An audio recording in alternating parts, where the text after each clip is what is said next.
I think what we have built in the city is undeniable. Yeah. You know what I mean? And though I'm super humble about it, like, ain't nothing moving in this city without basketball and culture without me. Yeah. I don't care what level you on. Right. You know, so brands see that and they want to tap into that. So I think they saw that leverage and they like, let's go with him. Yeah. You know, versus trying to disperse it around the whole city. Got it. And so you're no longer working with Puma? No, so I do still work with Puma. As of this year, after 2021, our contract will be up. Mm-hmm. And then we just signed our new deal with Adidas for AEBL. Gotcha. Yep. And what does that look like? So Adidas is going to be the official apparel and shoe partner for AEBL across all of our properties. So they do all the jerseys, shoes, apparel. We getting our own shoe. You know what I'm saying? You're getting your own shoe. You can design it. I didn't even make it to the NBA, bro, but I got my own shoe deal. You know? So that's crazy. That's you know, that's what we own, bro. How did you strike that deal though? And if you don't mind, what are some of the details of the deal? Well, I can't spill that. I can give you. Nah, I can't. Because it's still in some negotiations with some pieces. But I can give you. Let me ask you this. Did Puma just do in-kind or they give you a bag? No. Nobody, listen, bro. Them days is over, dog. They over. Nobody even called me. And first thing the people at Adidas said, yo, when we talked to everybody, it was like, just come with the bag. Because I mean, I worked too hard, bro. Man. 15 years. And I'll say this, and again, man, you know how I am, bro. Like I talk my talk, but I'm humble when it comes to what I've done for this city. Mm. But I feel like we live in that state now where like perception is reality. Yeah. If you don't tell people and show them, they don't see it, they don't respect it, they not gonna give you opportunities and they ain't gonna pay you your worth. You know, so for me, man, on the last 3 years, bro, look what AT&T brought AT&T to the city, did one of the biggest national campaigns Atlanta has ever seen. Really? You know, Atlanta Hawks, when you see a lot of those celebrities and rappers down on the court, that's coming from my line. You know what I mean? Developing, people don't know, for about 5-6 years, I was on the brand partnership team for A3C. You know, I've been a part of A3C when there was no sponsors. Yeah. You know, so I've been in this, man. I've been in the compass of every bucket in Atlanta, and I stay strong in the community, so that's why I can always duck off. But, you know, when you reach out and you tell me, yo, Jah, this is what I'm doing, I got an idea, I want brands and sponsors to come on, what I tell you, it's partnerships now. Yeah.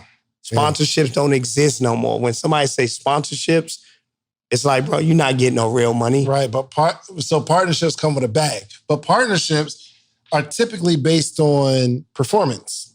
Not necessarily, man. If you creatively build something that's undeniable and it has its own unique way to engage people and move consumers, you got it. You just got to figure out the brands that want to connect with those consumers. Okay, so, let me give you this. Okay. So I got a podcast. All right. Right?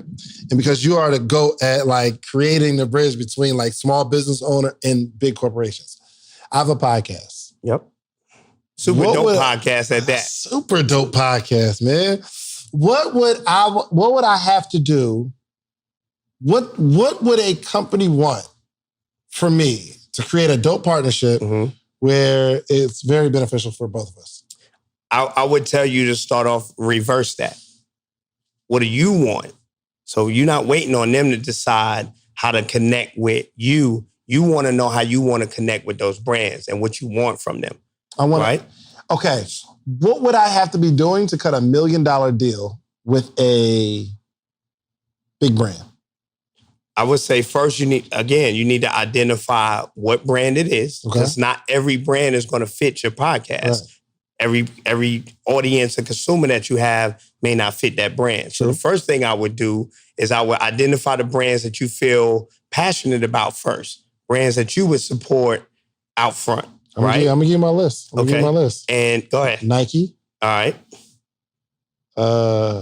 Louis Vuitton. Okay. Gucci. Hold me down. I would probably do something with New Era. Okay.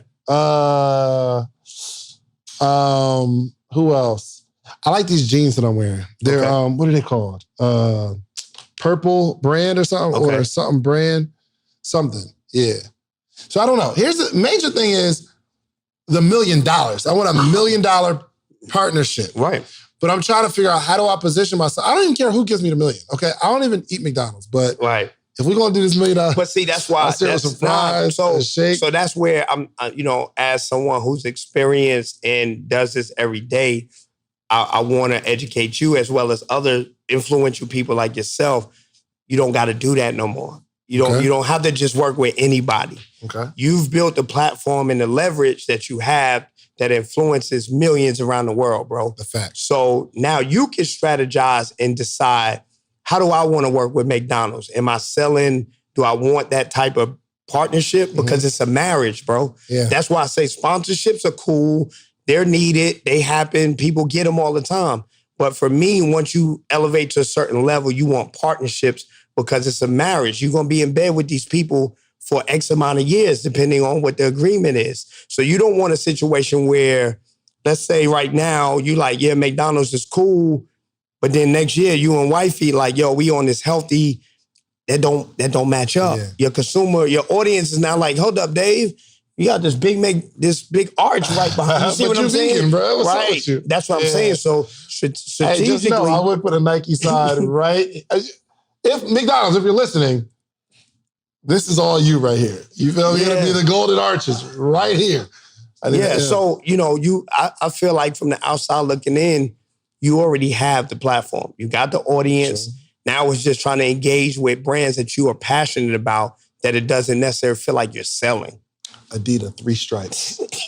Jah, we can throw the stripe. Leo, we can throw the 3 stripes right here. Let's do it. All right, so how do I position myself to get ready to? Yeah, so we slightly talked about this. You want to put together a partnership deck that pretty much overviews, everything about yourself. You're about, your audience, how you engage with people, what's your demo, where those places that you see the brand tying in, because they're going to want to know what your vision is for them to be a part of it before they cut you a check. For sure. And then once that happens, then you come to somebody like me. We work together to put that in play. And then we do an outreach to all our relationships and basically showcase what you're doing, inviting them out so they can see in person. And I will tell people, I'll give up this gym.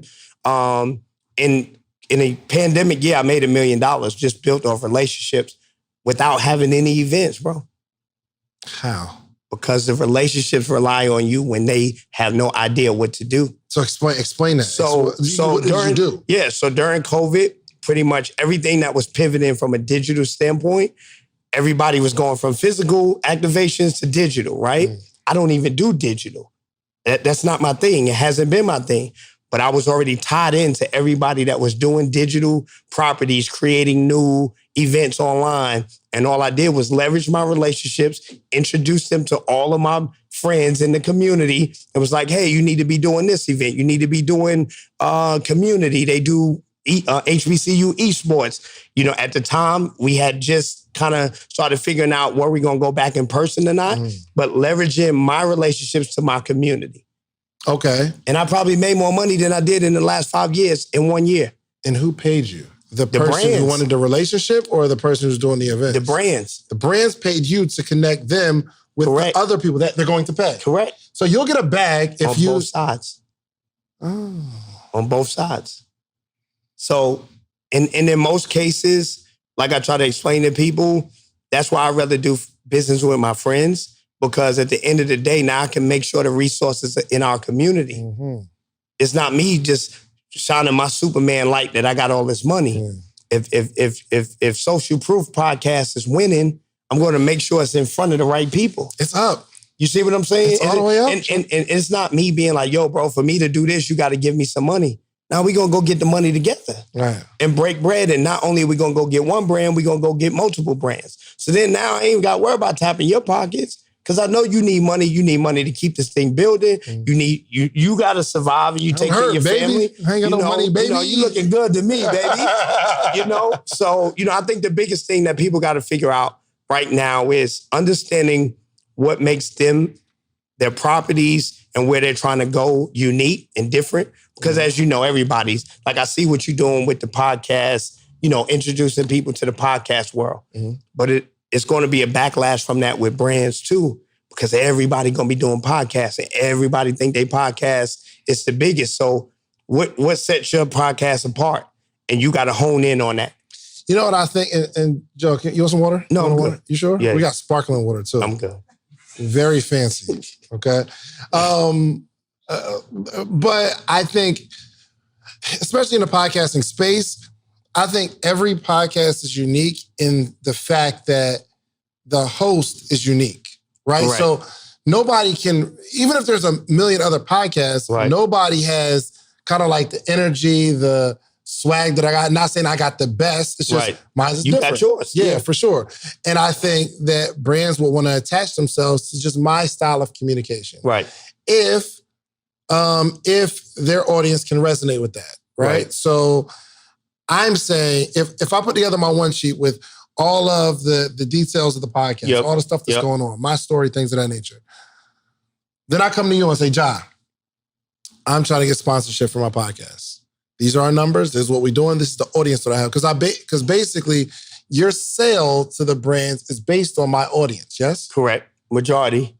And then also how I put an emphasis around on why they need you.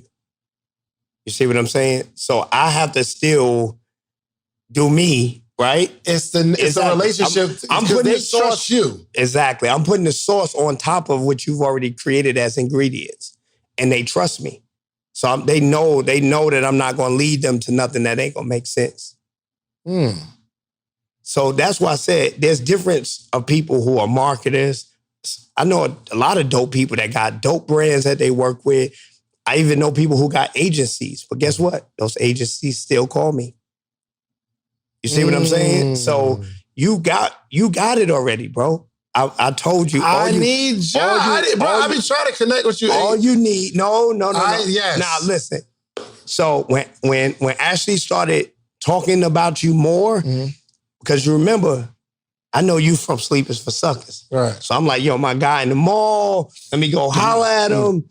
Then I go to the mall and he ain't there no more. I'm like, where the hell he at? You know what I mean? Right. So you got to think, the last time we connected, you had just told me about the podcast. Yeah. Obviously, I had started seeing them more on IG, but I'm still like, all right, what's the spin or what's the narrative from Sleepers for Suckers? It's just like somebody coming to me like AEBL, but I'm doing business on something culture or lifestyle, right? So it's like they kind of, even now, people, in about 30 days, we launching a new agency. People like, but you AEBL, but yeah, AEBL is just a basketball league. Yeah. That's it. Like I've been doing this for a long time. Actually been doing the marketing longer. Right, for sure. So that's what I had to identify. And now that I get it, right, I see your numbers, I see the moves and the influence you're creating. And then your network now is even bigger, right? Because now you getting people that if I said to a brand like, yo, he's on his podcast, they're going to be like, oh yeah, we need that. Yeah. You see what I'm saying? So sometimes it ain't even you. It ain't even your, you know what I mean? Like, you got to be willing to accept that.